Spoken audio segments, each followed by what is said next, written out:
In 1971, in the basement of the psychology department of Stanford University, a mock prison was created. It rivaled all social psychology experiments in controversy. Shortly after I finished this Stanford Prison study, Milgram embraced me and said, "I'm so happy that you did this." He said, because now you can take off some of the heat that he's had to bear alone of having done the most unethical study. Although this experiment is over 30 years old, its enduring power has been underscored by the events at Abu Ghraib. When we got to Abu Ghraib, it was eerie. People were being told to rough up Iraqis that wouldn't cooperate. I mean, they're torturing, they're abusing detainees. You're looking at the situation thinking, they've condoned this, but why? And if it wouldn't have been for those photos, no one would have ever believed what was going on over there. When I first saw the pictures, immediately a sense of familiarity struck me, because I knew that I had been there before. I'd been in this type of situation. I knew what was going on in my mind. The photographs were strikingly familiar to the photographs that we had taken, many of the photographs I had taken in the prison study.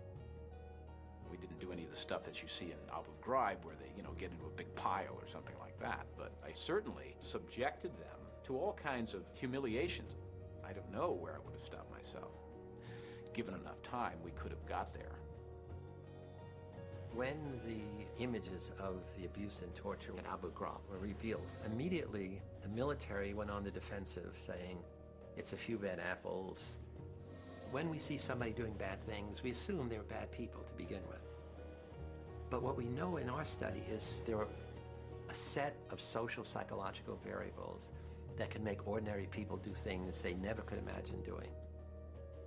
At Abu Ghraib, ordinary people perpetrated extraordinary abuses. To understand why, it helps to reach back to the lessons of Zimbardo's experiment, how people respond to a cruel environment without clear rules.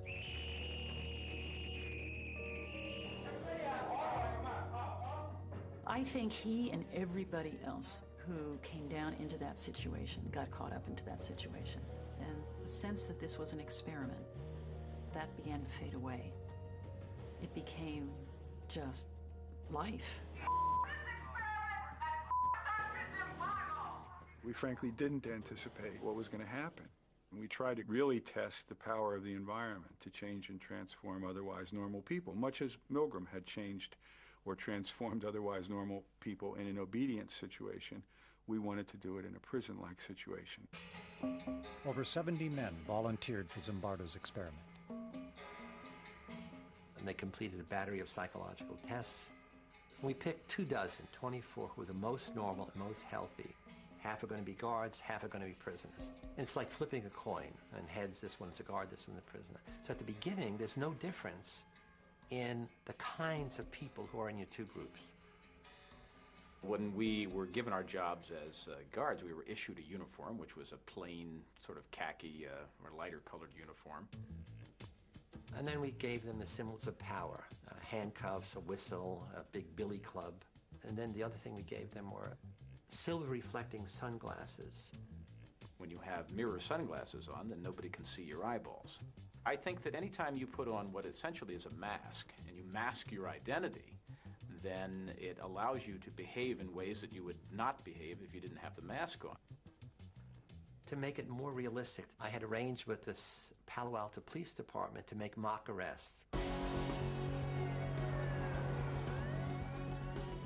When I was arrested, it was a surprise to me. I didn't think I was going to be brought to an actual police station. I didn't think I was going to go through a booking process. The guards then put a blindfold on them, stripped them naked, and then they put them in dresses, smocks with no underpants. Each had a number that replaced their name. They had to know the number. They could only be referred to by that number. And they had a chain on one foot, which was put there to remind them at all times of their loss of freedom. So all of these things produces a sense of being dehumanized.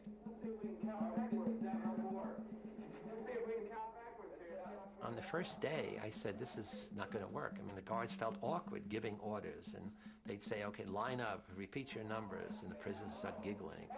I don't want anybody laughing. 3, 2, 1. And then a very interesting thing happened. Dave Eshelman, who the prisoner's named John Wayne, like he's a Wild West cowboy, he begins to be more extreme.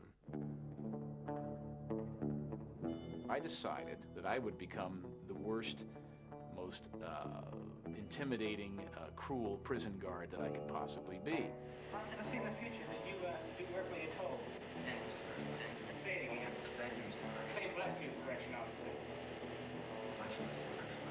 I was sort of fascinated myself that people were believing the act, and I was trying to see how far I could take it before somebody would say, okay, that's enough, stop. We did have to do things like push-ups. We would have to sing things. At the beginning, we protested some of the actions. We did things to irritate the guards. So the guards' authority was challenged right off the bat. And the guards had to decide how they were going to handle that, and they had to decide it without our input. I mean, again, this was not a Milgram study in which we were standing over them telling them what to do. And they began to see the prisoners' behavior as a kind of an affront to their authority, and they began to push back. We would ramp up the general harassment, just sort of crank it up a bit. Nobody was telling me I shouldn't be doing this. The professor is the authority here. You know, he's the prison warden. He's not stopping me. This is unbelievable. They took our clothes. Hands off the door. There was the first evening a kind of rebellion that took place. The prisoners rebelled. They barricaded themselves in their cells and said, we refuse to come out. They took off their numbers. They didn't want to be de-individuated. They started cursing the guards to their face. And the key turning point was the guards began to think of them as dangerous prisoners. And so the guards formulated a plan, used fire extinguishers, took the doors down, dragged the prisoners out, stripped them naked, and essentially broke the rebellion in a purely physical way.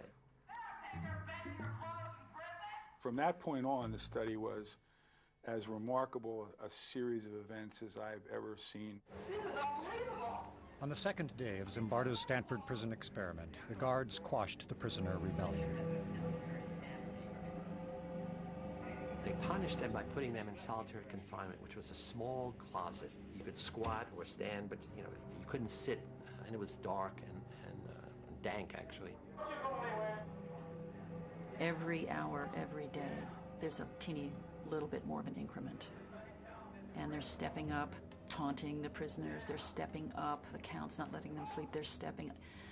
I don't think from one minute to the next, the people who are in it see the change and see the difference. And then the next key thing happened beside the rebellion. Prisoner 8612, he was the first one to have an emotional breakdown. I feel really inside. You don't know. I gotta go. To a doctor, anything. I mean, Jesus Christ, I'm burning up inside. Don't you know? I'm up. I don't know how to explain it. I'm up inside. Help now! At the time, if you had questioned me about the effect I was having, I would say, well, they must be a wimp. They're weak, or they're faking. Because I wouldn't have believed that what I was doing could actually cause somebody to have a nervous breakdown. It was just us sort of getting our jollies with it. Let's be like puppeteers here. Let's make these people do things. What if I told you to get down on that quote and the quote? What would you do then? The guards now began to escalate their use of power. Some of them had prisoners clean out toilet bowls with their bare hands. They now taunt, humiliate, degrade the prisoners in front of each other, and they exert arbitrary control over the prisoners. They keep thinking of more and more unusual things to do. And very soon after the fourth day, things begin to turn sexual. You be the bride of Frankenstein, and you be Frankenstein. I want you to walk over here like Frankenstein and say that you love the true man. If you want to fully sort of humiliate somebody, then you want to get them in those things where their biggest fears are. And a lot of us have a lot of sexual hang-ups, and so that was part of that effort to humiliate them even further. Get up, bro. I love you, true man. I love you, true man. You smile, true man, please.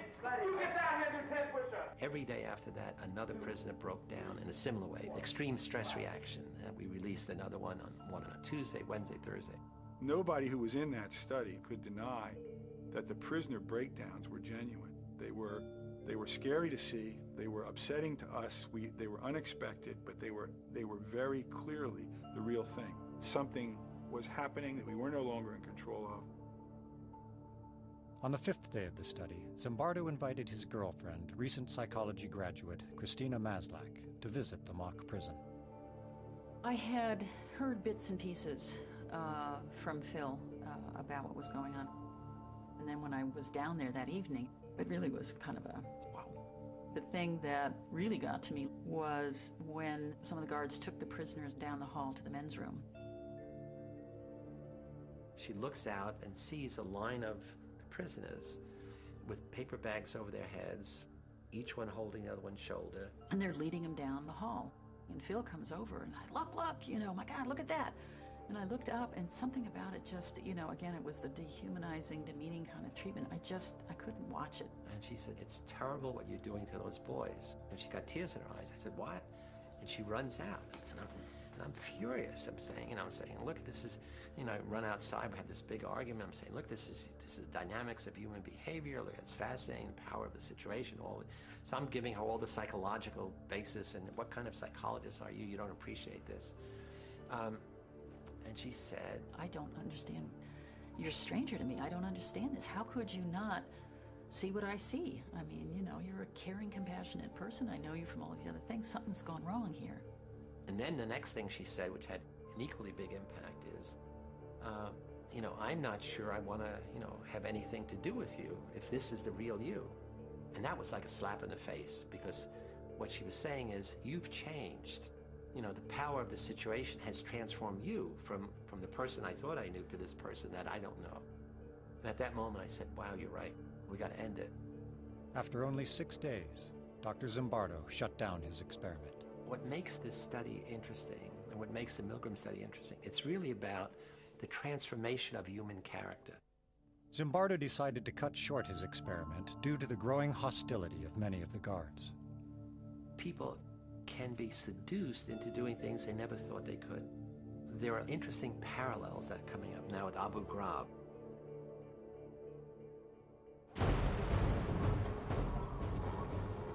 At Abu Ghraib, standard operating procedures were changed. Normally, military guards are supposed to protect prisoners. Suddenly, they were asked to soften them up for interrogators.